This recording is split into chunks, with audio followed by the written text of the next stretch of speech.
शेतकऱ्यांना 34,000 कोटींची कर्जमाफी केल्याची ऐतिहासिक घोषणा मुख्यमंत्री देवेंद्र फडणवीस यांनी केली आहे। या कर्जमाफीचा फायदा राज्यातल्या 90% शेतकऱ्यांना होणार आहे। या राज्यातील कर्जमाफी योजनेची अंमलबजावणी सुरू झालेली आहे। 56 लाख शेतकऱ्यांना कर्जमाफीचा मेसेज येणार, त्यांनाही 2 लाखापर्यंत कर्जमाफी देणार। 26-27 चा जो नियम आहे तोही वगळण्यात येईल। ते सगळे लोक याकरता पात्र होतील। 2017च्या योजनेमध्ये लाभ मिळालेल्या पहिल्यांदा राज्य सरकारने हा निर्णय घेतलाय। यापूर्वी कधीही असा निर्णय झालेला नाही। आपल्याला याची कल्पना आहे की कर्जमाफी हा एक परिस्थितीची आवश्यकता म्हणून आपण करतो। कुठल्याही कर्जमाफीने शेतकरी कधी श्रीमंत झाला नाही, तो होऊ शकत नाही। पण त्यावेळी शेतकऱ्याला क्रेडिटवरती बनवायचं, जेणेकरून त्याला सावकाराकडे जावं लागणार नाही, हे एक महत्त्वाचं उद्दिष्ट आपल्या कर्जमाफीचं असतं। आणि मी पुन्हा एकदा सांगतो की आम्ही विधानसभेच्या निवडणुकीच्या वेळी हा शब्द दिला होता, आम्ही कर्जमाफी करू। खरं म्हणजे आम्ही 2029 पर्यंत थांबू शकलो असतो, कारण सगळ्या निवडणुका जिंकलो आहोत आम्ही, कुठल्या निवडणुका बाकी नाही आहेत। पण आम्ही तसं केलं नाही।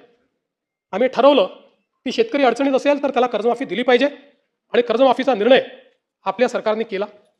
आता याच्यामध्ये आपण काय काय केलं तर कर्जमाफी असेल, एकवेळ समझोता असेल, प्रोत्साहनपर लाभ असेल। खरं म्हणजे एक गोष्ट मला अजून लक्षात आणून दिली पाहिजे की या कर्जमाफीच्या व्यतिरिक्त दरवर्षी हे सरकार आहे महायुतीचं 25,000 कोटी रुपये वीज माफीची देतं शेतकऱ्यांना। 25,000 कोटी रुपये दरवर्षी। हे पैसे भरावे लागतात, हे माफ नाही होत, हे भरावे लागतात दरवर्षी। पहिल्या वर्षी 20,000 कोटी, 22,000 कोटी, 25,000 कोटी हे पैसे आपण भरतो। आणि एकूण जर आपण कृषी विभागाचा आजचा आउटले बघितला, सगळं मिळून वेगवेगळ्या योजना आणि देणारा सबसिडी, तर तो 95,000 कोटी रुपयाचा आहे। 95,000 कोटी रुपये। आणि हा कर्जमाफीचा निर्णय आपण घेतला। आपण राष्ट्रीयकृत बँका, व्यापारी बँका, खाजगी बँका, जिल्हा मध्यवर्ती सहकारी बँक सगळ्यांची बैठक घेतली, आणि या ठिकाणी त्याच्या आधारावर सगळा डेटा घेतला, आणि त्यानंतर मिळालेल्या माहितीच्या आधारावर पुण्यश्लोक अहिल्यादेवी होळकर शेतकरी कर्जमुक्ती योजना आपण तयार केली। आता असं देखील म्हणण्यात आलं की 12-13 हजार कोटीचाच लाभ मिळेल आणि 36 लाख शेतकऱ्यांवर अन्याय होईल। हे विधान पूर्णपणे चुकीचं आहे, हे योग्य नाही आहे। खरं तर 56 लाख शेतकऱ्यांना 36,585 कोटीचा लाभ देणारी ऐतिहासिक अशा प्रकारची योजना आहे। आता मी आपल्या लक्षात आणून देतो, आपल्या काळामध्ये महात्मा ज्योतिराव फुले शेतकरी कर्जमुक्ती योजना तयार झाली होती। यामध्ये केवळ अल्पमुदत पीक कर्ज आणि पुनर्गठित कर्जासाठी 2 लाख रुपयापर्यंत ही योजना तयार केली होती। मात्र पुण्यश्लोक अहिल्यादेवी होळकर मध्ये आपण 2 लाखापेक्षा जास्तही ज्यांचे थकबाकी आहे त्यांनाही 2 लाखापर्यंत देतोय। आपल्या योजनेत 2 लाखावर 1 रुपया जरी वर असेल तरी त्याला कर्जमाफी मिळालेली नाही। इथे 2 लाखाच्या वर असेल तरी त्याला आपण ती कर्जमाफी देणार आहोत। आणि आपण जर बघितलं तर महात्मा ज्योतिराव फुले शेतकरी कर्जमाफी योजना जी आहे याच्यामध्ये 32 लाख शेतकऱ्यांना त्या ठिकाणी लाभ मिळाला होता। त्यापैकी बहुतांश शेतकऱ्यांनी पुन्हा कर्ज भरलेलं आहे, काही शेतकऱ्यांनी भरलेलं नाही। आणि म्हणून आपण ज्यावेळेस कर्जमाफीच्या संदर्भात निर्णय करायला घेतला त्यावेळी आपण एक प्रवीण परदेशींची कमिटी तयार केली होती, आणि या कमिटीला आपण काही लॉंग टर्म, काही शॉर्ट टर्म अशा पद्धतीनं काही सूचना द्यायला सांगितल्या होत्या। त्यामध्ये सूचना देत असताना काही लॉंग टर्मच्या दिल्या, काही शॉर्ट टर्मच्या दिल्या, पण एक गोष्ट प्रकर्षाने त्यांनी मांडली। खरं म्हणजे बोलताना रोहितजींच्या ते लक्षात आलं नाही, ते असं म्हणाले की नैतिकतेवर शेतकऱ्यांच्या प्रश्न नैतिकतेवर नाही। त्यांनी त्या ठिकाणी जे मांडलं आहे, महाराष्ट्र एकमेव राज्य आहे की ज्या राज्यामध्ये 17 मध्ये कर्जमाफी, 20 मध्ये कर्जमाफी, 26 मध्ये कर्जमाफी, असं कुठेच झालं नाही। त्यांनी चिंताही मांडलेली आहे की बँकिंग सिस्टीमचं काय होईल। बँकेमध्ये कर्ज परत करण्याची जर असं एक शेतकरी प्रामाणिकच आहे, पण जर माहिती आहे की दरवर्षी सरकार करणारच आहे, तर मग वाट पाहतो माणूस, कशाला भरायचं बाबा कर्ज, खरंच करतायत का हे। आणि म्हणून त्यांनी इन्स्टन्सेस मांडले आहेत की कशा पद्धतीनं बँकांची परिस्थिती खराब होते। आणि म्हणून त्यांनी हे सांगितलं की काहीतरी डिस्टन्स ठेवा। ज्या लोकांनी कर्जमाफी मिळवली आता नुकतीच किंवा मागच्या कर्जमाफी योजनेत, त्या लोकांना जर पुन्हा कर्जमाफी त्यातले जर काही झाले असतील तर त्या ठिकाणी तुम्ही एक विविक्षित रक्कम त्याकरता भरा। पहिल्यांदा तर त्यांनी सांगितलं की तुम्ही त्यांना घेऊच नका, नाही तर बँकिंग सिस्टीम कोलॅप्स होईल। पण मग त्यांनी सांगितलं की विविक्षित रक्कम भरा, काही रक्कम त्यांना भरू द्या, म्हणजे मग या ठिकाणी बँकिंग सिस्टीम चालेल। आता मुश्रीफ साहेब या ठिकाणी आहेत, मुश्रीफ साहेब आमच्या मंत्रिमंडळाच्या बैठकीत रोज सांगायचे की लवकर तारीख घोषित करा, कोणी कर्जच भरत नाही. आमच्या कोल्हापूर बँकेमध्ये रेग्युलर कर्ज भरणारे लोक होते, पण कोणी कर्जच भरत नाहीये. तारीख घोषित झाली, बरोबर भरले सगळ्यांनी, नंतरच्या लोकांनी कर्ज, आणि पुन्हा त्या बँकेची परिस्थिती. आज तुम्ही बघा, नागपूरची आमची बँक 90% नागपूरची बँक मागच्या घोट्यात बुडली. आज शेतकऱ्यांच्या तुलनेत सगळ्यात कमी जर कर्ज कुठे मिळत असेल तर ते नागपुरात मिळतं, कारण बँक नाहीये.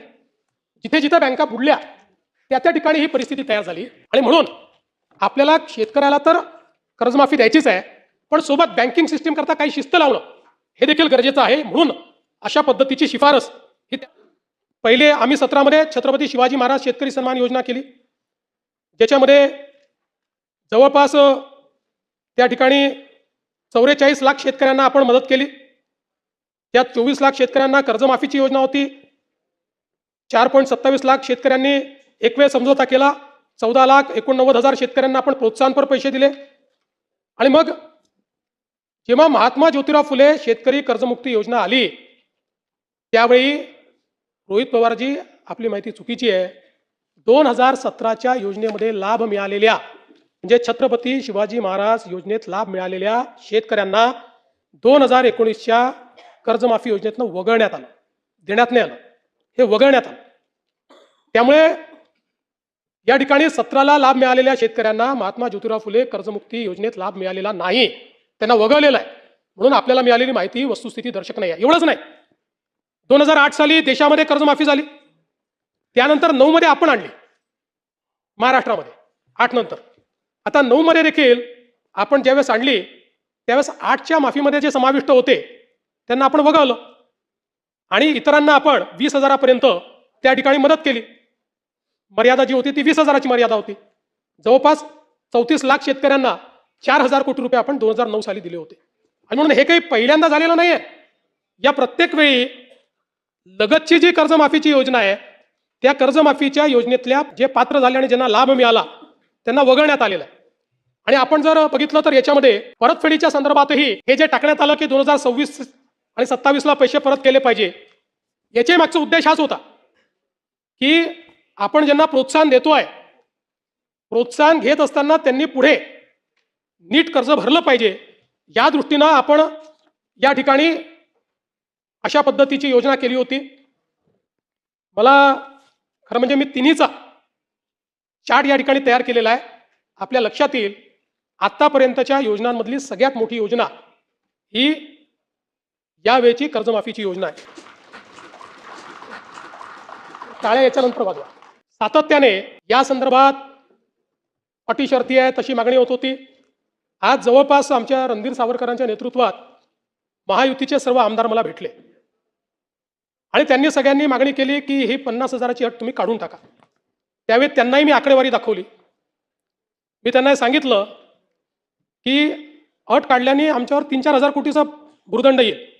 फार येईल असं नाही, 4,000 कोटीचा येईल, 5,000 कोटीचा येईल, पण शिस्तीचा भाग म्हणून आणलेली आहे. मी त्यांना दाखवलं की समजा 1 लाखापर्यंत नेली तर 2 लाखच शेतकरी असे राहतात की ज्यांच्यावर त्या ठिकाणी त्यांना याचा फायदा मिळत नाही. पण तरी देखील सगळ्यांचं मत होतं की 2 लाख शेतकरी का सोडतात. केवळ त्याच्याकरता शेतकऱ्यांमध्ये अशी भावना होईल की कोणाला ठेवलं आणि कोणाला वगळलं.